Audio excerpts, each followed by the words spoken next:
Welcome back. As we promised, we are going to cover together the AU Mid-Year Coordination Meeting hosted by Malabo, by Equatorial Guinea, and it's going to start today and last for 2 days with the participation of President Abdel Fattah el-Sisi, as he is going to address the gathering twice. Well, to shed more light on the event and to shed light on its importance, we are very much delighted to have with us via phone His Excellency Ambassador Ahmed Hagaag, former Secretary General of the Organization of African Unity. Thank you very much for being with us, sir, and a very good morning. Good morning. Sir, would you please let's start with the importance of this meeting, as it's really coming in a very crucial period. Can you repeat the question, please, again? I'd like, sir, to speak about the timing of the summit or the mid-year meeting hosted by Malabo, and the most important points which are going to be tackled on its agenda. This summit was scheduled to meet this period by a former African summit in order to coordinate activities belonging to the African Union. As you know, the African Union inaugurated during the presidency of Sisi in 2019 the establishment of the African Free Trade Area.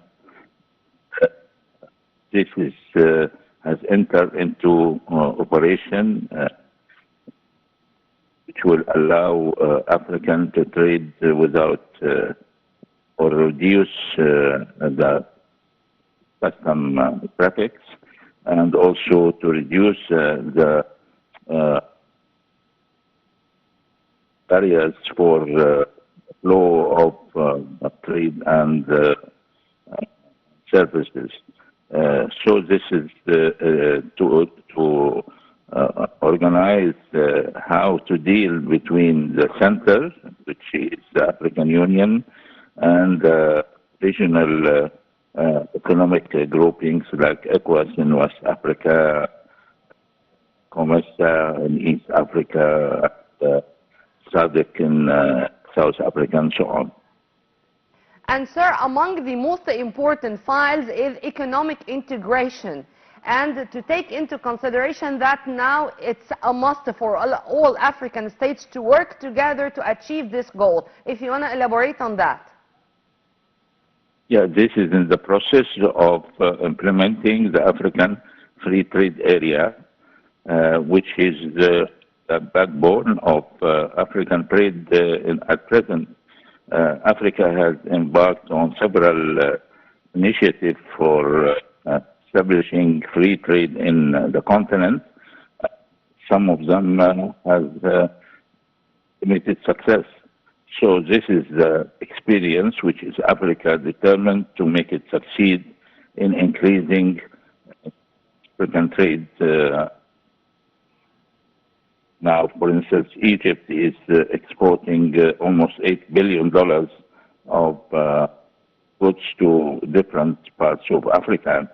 But we have to see other countries also increase their trade, and not only in raw materials, but on finished goods.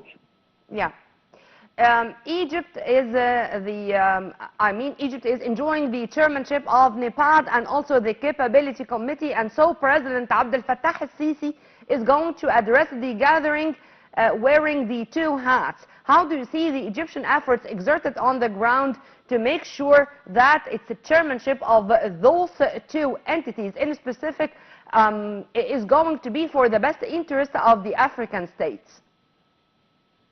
You know, Egypt is one of the founding members of NEPAD, and gives a lot of attention in its African policy to the performance of this organization, which is dealing with regional trade, trying to get finances from international community, World Bank, IMF, and so on, for the projects it undertakes, which encompass not individual countries but inter-regional projects.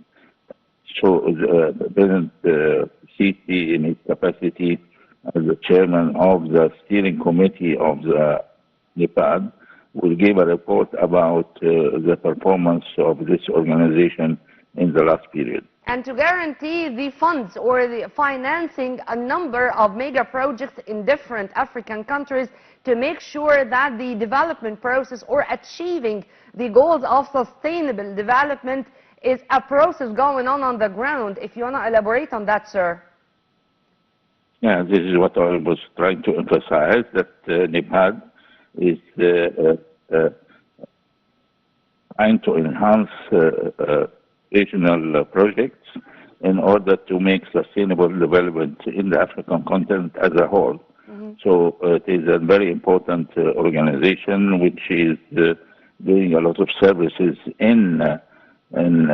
to African people, but in order to succeed, it has to find enough sufficient sources of supply, finance for each those projects. Sir, one final question. Yesterday, Foreign Minister Badr Abdelati, in an exclusive interview with Egyptian TV correspondent, he spoke about economic diplomacy. And he said that upon presidential directives, now economic diplomacy is part and parcel of his work, making sure that all efforts are exerted to invite or to urge or to pave the way for African investors to invest here in Egypt, and particularly to boost SMEs or small and medium enterprises. How do you see this, sir? Yeah, Egypt in the last few months has embarked on two initiatives. One is to embark $100 million to finance projects in Upper Nile, irrigation and digging of waterways and so on, and the other to establish an agency to present guarantees for exports by different Egyptian companies, including the small, the medium-sized enterprises. Yeah. Ambassador Ahmed Hagaag, former Secretary General of the Organization of African Unity. Thank you very much for your input, sir, and have a very good day. Right after the short break, we are going to return back with more, so stay tuned.